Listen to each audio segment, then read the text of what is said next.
Hello friends, welcome back to Deepa's ಅಭಿರುಚಿಯ ಸೊಬಗು. Friends, ನಾನಿವತ್ತು ಮನೆಗೆ ಯಾರಾದರೂ ಸಡನ್ನಾಗಿ ಗೆಸ್ಟ್ ಬಂದರೆ ಅಥವಾ ಮನೇಲಿ ಏನಾದರೂ ಫಂಕ್ಷನ್ ಇದ್ದರೆ ಅಂಥ ಟೈಮಲ್ಲಿ ತುಂಬಾ ಕಡಿಮೆ ಟೈಮಲ್ಲಿ 10ರಿಂದ 15 ನಿಮಿಷದಲ್ಲಿ ನಾವು ಕಡಲೆಬೇಳೆ ಪಾಯಸನ ಯಾವ ರೀತಿ ಮಾಡ್ಕೊಳ್ಬೋದು ಅಂತ ತೋರಿಸ್ತಾ ಇದ್ದೀನಿ. ನೀವೇನಾದರೂ ಫಸ್ಟ್ ಟೈಮ್ ನಮ್ಮ ಚಾನಲ್ ನೋಡ್ತಾ ಇದ್ದೀರಾ ಅಂದರೆ ಪ್ಲೀಸ್ ಸಬ್ಸ್ಕ್ರೈಬ್ ಮಾಡ್ಕೊಳ್ಳಿ. ಹಾಗೆ ಪಕ್ಕದಲ್ಲಿರುವಂಥ ಬೆಲ್ಲೈಕನ್ ಕೂಡ ಕ್ಲಿಕ್ ಮಾಡಿ. ಬನ್ನಿ ಯಾವ ರೀತಿ ಮಾಡೋದು ಕಡಲೆಬೇಳೆ ಪಾಯಸ ನೋಡೋಣ. ಮೊದಲಿಗೆ ನಾನು ಒಂದು ಬೌಲ್ಗೆ 1 ಕಪ್ ಆಗೋಷ್ಟು ಕಡಲೆಬೇಳೆ ಹಾಕೋತಾ ಇದ್ದೀನಿ. ಹಾಗೆ ಅದೇ ಕಪ್ ಅಳತೆಯಲ್ಲಿ ಅರ್ಧ ಕಪ್ ಆಗೋಷ್ಟು ರೇಷನ್ ಅಕ್ಕಿ ಹಾಕ್ಕೊಳ್ತಾ ಇದ್ದೀನಿ. ನಿಮ್ಮ ಮನೇಲಿ ನೀವು ನಾರ್ಮಲಾಗಿ ಯಾವ ರೈಸ್ ಯೂಸ್ ಮಾಡ್ತೀರಾ ಆ ಅಕ್ಕಿನ ಕೂಡ ಹಾಕ್ಕೊಳ್ಬೋದು. ಇದನ್ನು ಒಂದು 2ರಿಂದ 3 ಸಲ ಚೆನ್ನಾಗಿ ವಾಶ್ ಮಾಡಿ ಕುಕ್ಕರ್ಗೆ ಹಾಕ್ಕೊಳ್ತಾ ಇದ್ದೀನಿ. ಕಡಲೆಬೇಳೆ ತೊಗೊಂಡಿದ್ದಲ್ಲ, ಅದೇ ಕಪ್ ಅಳತೆಯಲ್ಲಿ ನಾನು 4 ಕಪ್ ಆಗೋಷ್ಟು ನೀರನ್ನು ಹಾಕ್ಕೊಳ್ತಾ ಇದ್ದೀನಿ.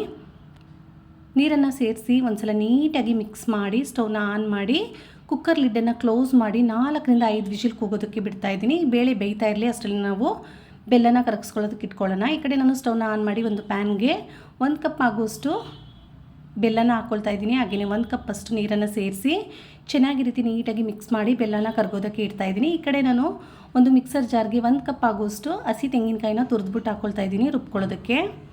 ಹಾಗೆಯೇ 2 ಸ್ಪೂನಷ್ಟು ಹುರಿದಿರೋವಂಥ ಗಸಗಸೆ ಹಾಕ್ಕೊಳ್ತಾ ಇದ್ದೀನಿ. ಹಾಗೆ 2 ಏಲಕ್ಕಿನ ಸೇರಿಸ್ಕೊಳ್ತಾ ಇದ್ದೀನಿ.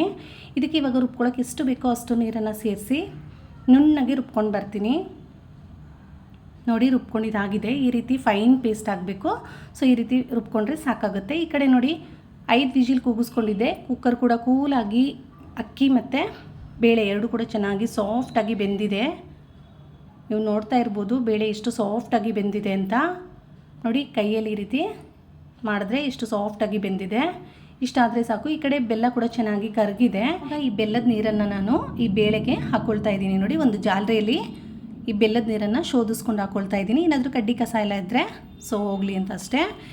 ಇವಾಗ ಈ ಬೆಲ್ಲ ಮತ್ತು ಕಡಲೆಬೇಳೆ ಹಾಗೆಯೇ ರೈಸ್ ಎರಡು ಕೂಡ ಚೆನ್ನಾಗಿ ಮಿಕ್ಸ್ ಆಗೋ ರೀತಿ ನೀಟಾಗಿ ಮಿಕ್ಸ್ ಮಾಡಿ ಇದಕ್ಕೆ ರುಬ್ಬಿಟ್ಕೊಂಡಿರೋಂಥ ತೆಂಗಿನಕಾಯಿ ಹಾಕ್ಕೊಳ್ತಾ ಇದ್ದೀನಿ.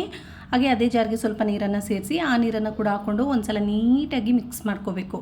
ಈ ರೀತಿ ನೀಟಾಗಿ ಮಿಕ್ಸ್ ಮಾಡಿ ನಮಗೆ ಎಷ್ಟು ಗಟ್ಟಿಯಾಗಿ ಪಾಯಸ ಬೇಕಾಗುತ್ತೆ ನೋಡಿ ನೀರನ್ನು ಸೇರಿಸ್ಕೋಬೇಕಾಗುತ್ತೆ.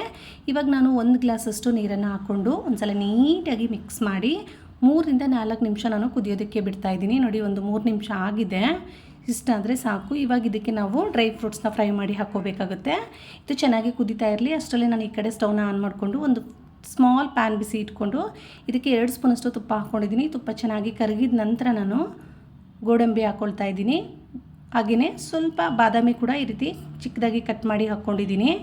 ಗೋಡಂಬಿ ಮತ್ತು ಬಾದಾಮಿ ಎರಡು ಕೂಡ ಸ್ವಲ್ಪ ಕಲರ್ ಚೇಂಜ್ ಆಗೋವರೆಗೂ ನೀಟಾಗಿ ಫ್ರೈ ಮಾಡಿ ನಂತರ ಒಣ ದ್ರಾಕ್ಷಿನ ಹಾಕ್ಕೊಳ್ತಾ ಇದ್ದೀನಿ. ಒಣ ದ್ರಾಕ್ಷಿ ಅಷ್ಟೇ ಸ್ವಲ್ಪ ಕಲರ್ ಚೇಂಜ್ ಆಗಿ ಉಬ್ಬಿ ಬರಬೇಕು. ಸೊ ಅಲ್ಲಿವರೆಗೂ ಈ ರೀತಿ ನೀಟಾಗಿ ಫ್ರೈ ಮಾಡಿ ಈ ಡ್ರೈ ಫ್ರೂಟ್ಸ್ನೆಲ್ಲ ನಾನಿವಾಗ ಪಾಯಸಕ್ಕೆ ಹಾಕ್ಕೊಳ್ತಾ ಇದ್ದೀನಿ. ನೋಡಿ, ಈ ರೀತಿ ಪಾಯಸಕ್ಕೆ ಹಾಕ್ಕೊಂಡು ಒಂದು ಸಲ ನೀಟಾಗಿ ಮಿಕ್ಸ್ ಮಾಡ್ಕೊಂಡ್ಬಿಟ್ರೆ ಸಾಕು, ನಮಗೆ ಕಡಲೆಬೇಳೆ ಪಾಯಸ ರೆಡಿ ಆಗಿಬಿಡುತ್ತೆ. ಬೇಕಿದ್ದರೆ ನೀವು ಇದನ್ನು ಬಿಸಿ ಬಿಸಿ ಆಗಿರುವಾಗಲೇ ಬೇಕಾದರೆ ಸರ್ವ್ ಮಾಡ್ಬೋದು ಅಥವಾ ತಣ್ಣಗಾದ ನಂತರನೂ ಕೂಡ ಸರ್ವ್ ಮಾಡ್ಬೋದು. ಆದಷ್ಟು ನೀವು 1 ಅವರ್ ಅಥವಾ ಹಾಫ್ ಆನ್ ಅವರ್ ಆಗಿದ ನಂತರ ನೀವು ಸರ್ವ್ ಮಾಡಿ ತುಂಬಾ ಚೆನ್ನಾಗಿ ಪಾಯಸ ರೆಡಿ ಆಗುತ್ತೆ. ನೋಡ್ತಾ ಇದ್ದೀರಲ್ಲ, ಒಂದು ಅರ್ಧ ಗಂಟೆ ಬಿಟ್ಟ ನಂತರ ಎಷ್ಟು ಚೆನ್ನಾಗಿ ಪಾಯಸ ರೆಡಿಯಾಗಿದೆ ಅಂತ. ನೋಡಿ, ಪಾಯಸ ಕೂಡ ಗಟ್ಟಿಯಾಗಿ ನೋಡೋಕ್ಕೆ ಕೂಡ ತುಂಬಾ ಚೆನ್ನಾಗಿ ಕಾಣಿಸ್ತಾ ಇದೆ. ಟೇಸ್ಟ್ ಕೂಡ ಅಷ್ಟೇ ಚೆನ್ನಾಗಿರುತ್ತೆ. ಸೊ ಮಿಸ್ ಮಾಡ್ದೇ ನೀವು ಕೂಡ ಒಂದು ಸಲನಾದರೂ ಈ ವಿಧಾನದಲ್ಲಿ ಕಡಲೆಬೇಳೆ ಪಾಯಸ ಮಾಡಿ ನೋಡಿ. 10ರಿಂದ 15 ನಿಮಿಷದಲ್ಲಿ ನಿಮಗೆ ಇನ್ಸ್ಟೆಂಟಾಗಿ ಕಡಲೆಬೇಳೆ ಪಾಯಸ ರೆಡಿ ಆಗಿಬಿಡುತ್ತೆ. ನೋಡಿದ್ರಲ್ಲ ಫ್ರೆಂಡ್ಸ್, ತುಂಬಾ ಈಸಿಯಾಗಿ ಕಡಲೆಬೇಳೆ ಪಾಯಸನ ತುಂಬ ರುಚಿಯಾಗಿ ಯಾವ ರೀತಿ ಮಾಡ್ಕೊಳ್ಳೋದು ಅಂತ. ನೀವು ಕೂಡ ಒಂದು ಸಲನಾದರೂ ಈ ರೀತಿ ಟ್ರೈ ಮಾಡಿ. ಹೇಗೆ ಬಂತು ಅಂತ ಕಮೆಂಟ್ ಮಾಡಿ. ವಿಡಿಯೋ ಇಷ್ಟ ಆದರೆ ಲೈಕ್ ಮಾಡಿ, ಶೇರ್ ಮಾಡಿ, ಸಬ್ಸ್ಕ್ರೈಬ್ ಮಾಡ್ಕೊಳ್ಳಿ.